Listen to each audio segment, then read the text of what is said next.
کتنی محنت سے، کتنی کوشش اور کاوش سے ماہ صیام میں ہم اپنے دلوں کی سیرابی کا ساماں کرتے ہیں، اور اگر عید کے دن وہیں کھڑے ہوں جہاں رمضان المبارک سے پہلے کھڑے تھے تو پھر سوچنے والی بات ہے کہ اتنی مشقت کیوں اٹھائی اگر ہم نے اس دولت کو سنبھالنا نہیں تھا۔ تو اس لیے اللہ سے یہ دعا مانگیں، ربنا لا تزغ قلوبنا بعد اذ ہدیتنا، اللہ ہدایت کے بعد ہمارے دلوں کو دوبارہ ٹیڑھا نہ کر دینا۔ روشنی کے بعد جب اندھیرا پھیلتا ہے تو وہ زیادہ گہرا ہوتا ہے، ہدایت کے بعد جب دوبارہ گمراہی کے اندر بندہ گرتا ہے تو وہ گمراہی زیادہ شدید اور سخت ہوتی ہے اور دلوں کو اجاڑ دیتی ہے۔ اس لیے اللہ سے ہدایت طلب کریں، اور یہ ہمارا وظیفہ ہے، ہر روز ہر نمازی ہر نماز کی ہر رکعت میں اصالتاً یا وقالتاً عرض گزار ہوتا ہے، اہدنا الصراط المستقیم۔ یہ وہ چیز ہے جو ہم روز مانگتے ہیں، لیکن اس مانگی ہوئی چیز کو، جس کو ہاتھ باندھ کے جھولی پھیلا کے طلب کیا، آوازیں لگا لگا کے جس کو حاصل کیا، اس کو پھر یوں ہی نہیں چھوڑ دیا جاتا، قیمتی چیز کی حفاظت کی جاتی ہے۔ تو یہ جو دولت ماہ صیام میں اللہ نے ہمیں نصیب کی، اس کو روح میں جذب کرنا ہے، اس کو باطن میں اتارنا ہے، تاکہ ہمارے دل سیدھے ہونے کے بعد دوبارہ ٹیڑھے نہ ہو جائیں، اور پھر وہی اندھیرے، وہی گمراہیاں، وہی ہماری زندگی کے تیور اور لچھن ہمارے لیے بربادی کا پیغام لے کر آئیں، اور ہم اپنی خواہشات کے اسیر ہو کے رہ جائیں۔ دوسری بات، کتاب رحمت قرآن مجید میں اللہ تعالیٰ جل شانہ نے اہل ایمان کو ارشاد فرمایا، وَلَا تَهِنُوا وَلَا تَحْزَنُوا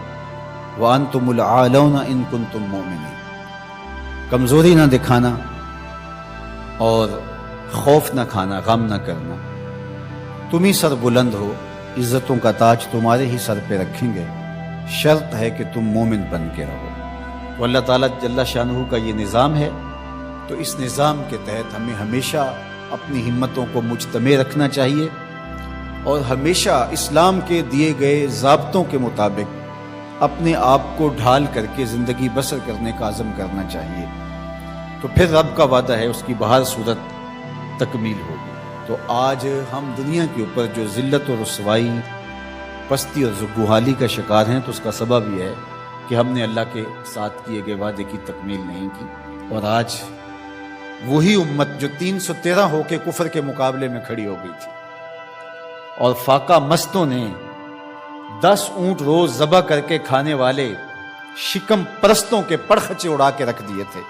اور عزیمت کی انوکھی داستان رقم کی تھی کہ میرے رب نے بھی اس دن کو یوم فرقان کہہ کے پکارا تھا۔ آج یہ وہی امت ہے، 56-57 اسلامی ملکوں کی افواج، جدید میزائل، آلات حرب و ضرب، اور ہم دنیاوی وسائل سے مالا مال 56-57 اسلامی ملک آج یہ منتیں کرتے پھرتے ہیں کہ سلامتی کونسل کا اجلاس ہی طلب کر لیا جائے، اور وہ کس بے نیازی کے ساتھ کہتے ہیں کہ نہیں اب چند دن بعد کریں گے۔ کیا یہ دن بھی ہم نے دیکھنے تھے؟ عجیب بے بسی کی صورت ہے۔ اللہ اس امت کو کھویا ہوا وقار عطا کرے، اور یہ ہمیں سزا مل رہی ہے جو ہم نے حضور کو دکھ دیا۔ میں آپ سے پوچھتا ہوں، گھر کے سربراہ کو کتنی تکلیف ہوتی ہے جب اس کے بیٹے آپس میں لڑ رہے ہوتے ہیں؟ اس کا دل خون کے آنسو ہوتا ہے۔ تو جب امت آپس میں 73 گروہوں میں بٹی ہو تو رسول اللہ کو کتنی تکلیف ہوتی ہوگی؟ گنبد خضرا میں حضور کتنے دکھی ہوتے ہوں گے۔ تنکا تنکا کر کے حضور نے یہ امت جوڑی تھی، تنکا تنکا کر کے کتنی اذیتیں کاٹی تھی حضور نے اس امت کے لیے۔ مختلف مزاجوں کے لوگ کو ایک امت بنایا تھا حضور نے۔ سلمان فارس سے آئے تھے، سہیب روم سے آئے تھے، بلال حبشے کے تھے، حضرت ابو بکر و عمر مکے کے تھے، حضرت سعد مدینے کے تھے، کہاں کہاں سے لوگ آئے، ان سب کو جوڑ کر کے ایک مزاج دیا، اور وحدت کی لڑی کے اندر اس امت کو پرو دیا۔ یہ امت واحدہ بنی، سب کا درد سانجا ہو گیا۔ تو کتنی حضور کو ہم نے اذیت پہنچائی، 73 گروہوں میں بٹ کر کے، 57 ٹکڑیوں میں تقسیم ہو کر کے۔ اس لیے ہمیں ایک تو پختگی کے ساتھ دین کے بتائے ہوئے اصولوں پر کاربند ہونا پڑے گا، اور دوسرا ہمیں حقیقی معنی کے اندر امت واحدہ کے تصور کو اجاگر کرنا ہوگا، پھر انشاءاللہ راستے ملیں گے۔ اللہ اپنے بندوں کو کبھی بھی تنہا نہیں چھوڑے گا۔ باقی رہی بات القدس کی آزادی کی اور کشمیر کی آزادی کی، یہ سزائیں ہمیں دیکھنا پڑ رہی ہیں کہ ہم اپنی آنکھوں سے یہ اذیتیں دیکھ رہے ہیں، لیکن یہ امت مسلمہ کا مقصوم ہے کہ قدس کے اوپر بھی جھنڈا میرے حضور کا ہوگا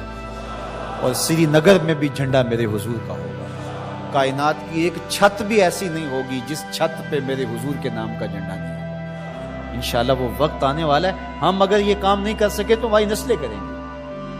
اور اپنی نسلوں کو تیار کرو اس ساکر امام مہدی کے ساتھ کھڑا ہونے کے لیے، ان کے دل میں یہ جذبہ پیدا کرو۔